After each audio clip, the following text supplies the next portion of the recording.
They told us we understood the sun, that we had already mapped its storms, modeled its cycles, and captured its fury through telescopes from a safe distance. But what if everything we thought we knew was only the surface of a deeper, stranger truth? A truth that now stares back at us directly from the final images of a spacecraft that dared to do the unthinkable, touch the sun. This is not just another space mission. This is humanity sending a messenger to the very heart of fire. And what it saw changes everything. In this video, we unveil what NASA's Parker Solar Probe just confirmed, and why those final images may rewrite everything we know about our star. If you think the sun is just a massive ball of burning gas, you're in for a shock. That Parker Solar Probe wasn't supposed to exist, not with today's technology, not with human limitations. But it was driven by a question first asked in the 1950s by physicist Eugene Parker. Could the sun be hurling invisible particles across the solar system? That question turned into a mission, launched to dive closer to the sun than any human-made object before. The probe was a technological gamble, flying directly into regions where spacecraft simply weren't meant to survive.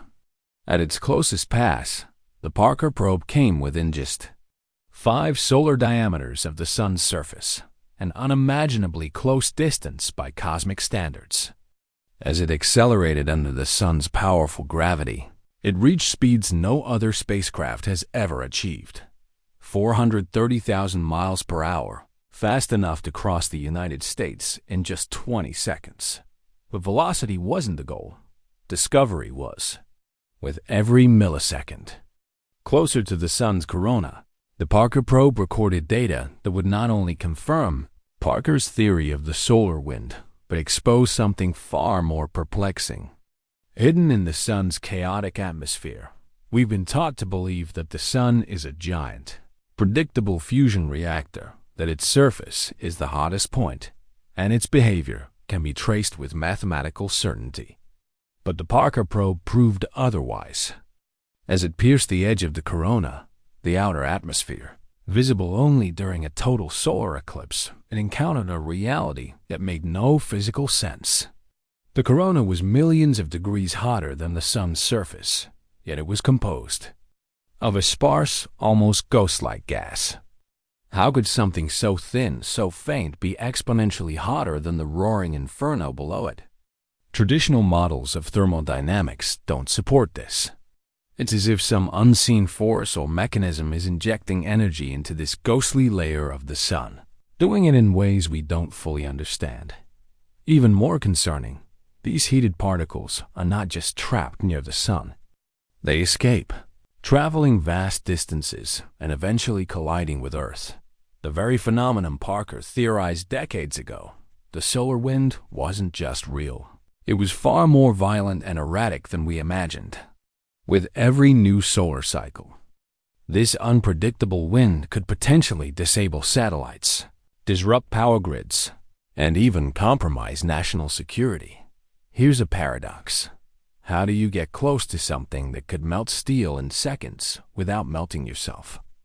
That was the dilemma Parker's engineers faced. The solution was both elegant and baffling. A heat shield made from an unlikely hero carbon. Not some exotic futuristic alloy, but carbon, a material with the highest known melting point on the periodic table. Yet even that wasn't enough. The shield had to be precisely angled at all times to protect the probe's delicate instruments from the sun's radiant energy, not just its temperature. What most people don't realize is that the danger isn't just heat, it's radiation. The type that can shred electronics, erase memory banks, and destroy years of data in a microsecond. The probe's carbon composite shield did more than block heat. It was a barrier against oblivion.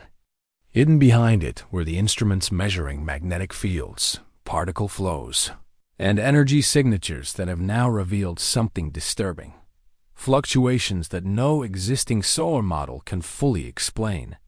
Something is happening beneath the surface of the sun, and whatever it is, it's rewriting the rules of astrophysics. In one of its final close passes, Parker transmitted back images unlike anything NASA had expected, not just streams of data, but snapshots of the corona in eerie, jagged shapes, twisting magnetic filaments, energy bursts with no known origin, and most chilling of all, structured patterns in the solar wind.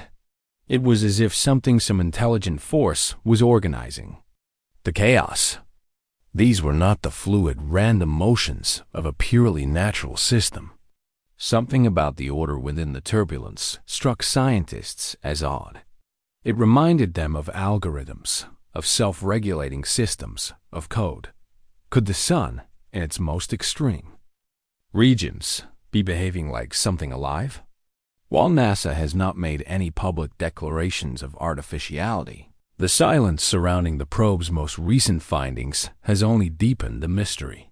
Add to that the fact that a memory card on board carries not just data, but a photo of Eugene Parker and the names of over 1 million Earthlings.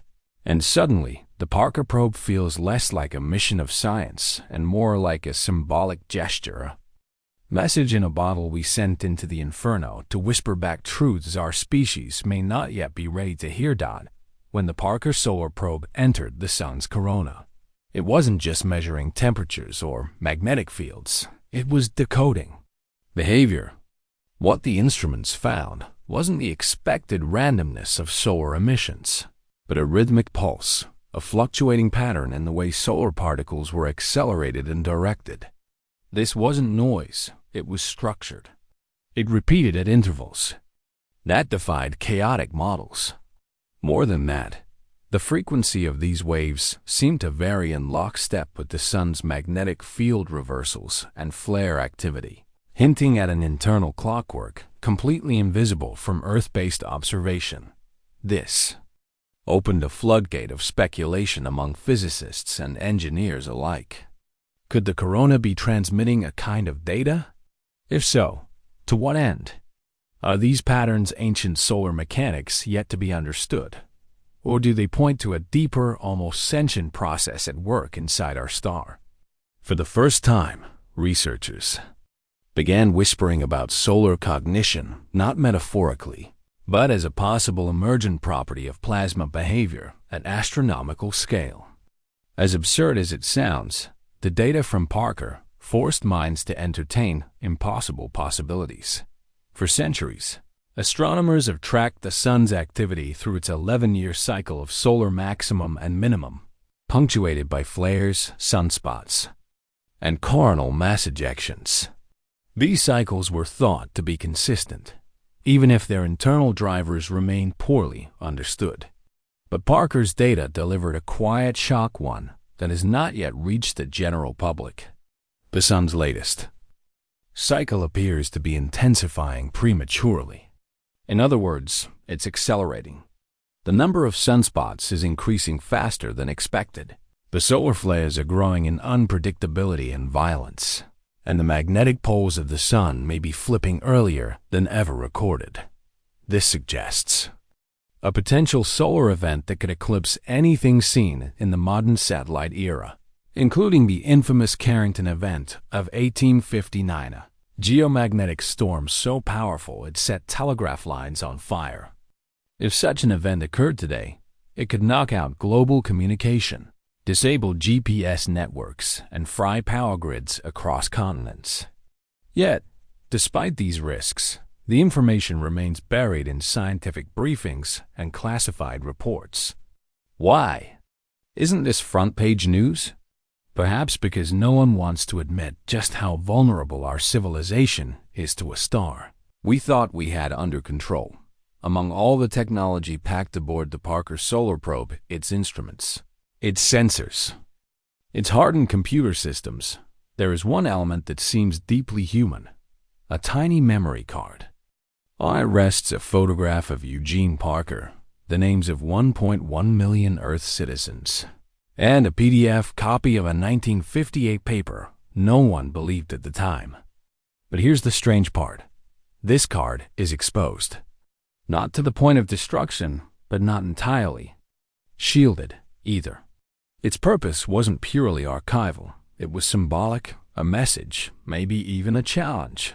And yet, as Parker made its closest approach and endured the unfiltered rage of the sun's radiation, this memory card survived. Why? Engineers can point to tolerances in materials, but some believe this moment carries greater weight. The fact that this digital scroll endured what should have vaporized, it raises questions bordering on the mythic.